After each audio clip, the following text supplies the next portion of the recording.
नमस्कार, आप देख रहे हैं 9 भारत समाचार। नमस्कार, आप देख रहे हैं नव भारत समाचार। मैं हूं नेहा राठी। आइए देखते हैं आज की बड़ी खबर। इफ्टू जिला सचिव गंगुला दयाकर ने कहा कि कूड़ा को आज मिलके मजदूरों को दी गई जमीन के लिए नीलामी करनी चाहिए। इफ्टू जिला सचिव गंगुला दयाकर, टीपीएफ जिला अध्यक्ष जनगांव कुमार स्वामी, पब्लिक एसोसिएशन के नेता यशोदा राजू, मजदूर और अन्य लोग वरंगल में आयोजित प्रेस कॉन्फ्रेंस में शामिल हुए। इस मौके पर बोलते हुए दयाकर जनगांव कुमार स्वामी ने मांग की है कि सरकार के वादे के अनुसार आजम जाही मिलके मजदूरों को जमीन दी जाए, नहीं तो उन्होंने चेतावनी दी कि वे कूड़ा द्वारा आयोजित नीलामी को रोक देंगे। రోజుల నుంచి కూడా మరి కార్మిక సంఘాలతో పాటు ఆజిన్ జమీన్ కార్మికులు ప్రభుత్వానికి మొరబెట్టుకుంటా ఉన్నారు. అయినప్పటికీ కూడా ఈ ఆజిన్ జమీన్ భూ స్థలంలోనే టెంట్లు వేసి మరి వేలం పాటలకు సిద్ధమైంది కూడా అధికారులు. ఏదేమైనప్పటికీ మా డిమాండ్ ఒకటే, ఎట్టి పరిస్థితుల్లో పుట ఆజిన్ జమీన్ భూములు వేలం పాటలు ఆపు చేయాలి. అదే క్రమంలో పుట ఉన్నటువంటి 318 మంది కార్మికులకు తప్పనిసరిగా మరి ఇక్కడనే స్థలం ఇవ్వాలి. మీరు రియల్ ఎస్టేట్ వ్యాపారం చేసుకున్న దానికోసం కార్మికులు అప్పుడున్నటువంటి ఆజిన్ జమీన్ ఓనర్లు భూమిని వదిలిపెట్టలే. 318 మంది కార్మికులకు ఇవ్వకుండా 134 మంది కార్మికులకు ఇచ్చి మరి వీళ్ళందరినీ ఎక్కడ ఏం చేయాలి? ఈ అనాథులుగా మారుస్తారా మీరు? ఈ ప్రశ్న ప్రభుత్వం వేసుకోవాలి.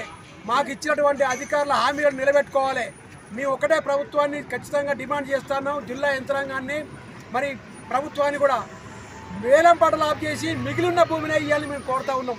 కలెక్టర్ ఆఫీస్ కట్టిల్లు దానికి వ్యతిరేకం కాదు, ప్రజలకు ఉపయోగపడేది.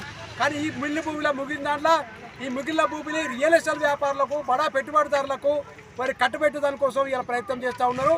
అది ఈ కార్మిక వర్గం ఎట్టి పరిస్థితుల పుట కార్మిక వర్గం, విద్యా సంఘాలు, ప్రజా సంఘాలు ఇది ఒప్పుకోరని చెప్పని ఈ సందర్భంగా తెలియజేస్తూ రద్దు చేసేంత వరకు ఖచ్చితంగా పోరాటం ఉంటుంది.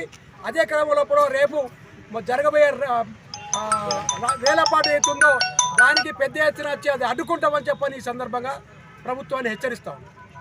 ఇప్పుడు రేపు జరిగేటువంటి ఆయిన్ జామీన్లు భూముల వేలాన్ని ఆపివేయాలి. 318 మంది కార్మికులకు కొంతమందికి ఇచ్చారు, కొంతమంది ఆపారు. ఆపిన కార్మికులు 318 మంది ఉన్నారు. వాళ్లకు ఆ ప్లాట్ కేటాయించాలని డిమాండ్ చేస్తూ రేపటి వేలాన్ని ఆపేయాలని చెప్పి ఈ కార్మికులు ప్రజా సంఘాల ఇక్కడ డిమాండ్ చేయడం జరుగుతూ ఉంది. ఇది ఈరోజు సమస్య కాదు, దశాబ్దాలు తరబడి ఇక్కడ కార్మికులు పోరాటం చేస్తున్నారు.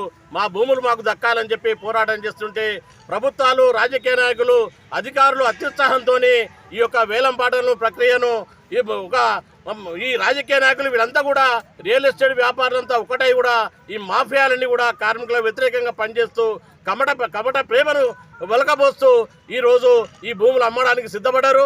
ఈ భూములు ఎట్టి ఘోషాన మేము భౌతికంగా పోరాటం చేసి రేపు జరగబోయేటువంటి వేలాన్ని ఆ శక్తి మేరకు మేము మా కుటుంబాలతో సహా మేము అడ్డుకుంటాం. ఇంకా అడ్డు పెట్టుకొని రాజకీయ నాయకులు ఎదిగారో వాళ్ళందరూ కూడా ఈరోజు కార్మిక పక్షాన రేపు రావాలని చెప్పి మేము డిమాండ్ చేస్తున్నాం. రేపటి వేలాన్ని తప్పకుండా అధికారులు ఒక మానవతా దృక్పథంతో ఆలోచించి రాజకీయ నాయకులు ఇది ఆపాలని చెప్పి మేము వినమించుకుంటున్నాం. లేకుంటే ఈ తీవ్ర పరిస్థితులు ఎదురవుతాయి. మేము కుటుంబాలతో సహా వచ్చి మేము న్యాయంగా, మేము శాంతియుతంగా మీ యొక్క వేలాన్ని మేము అడ్డుకుంటాం.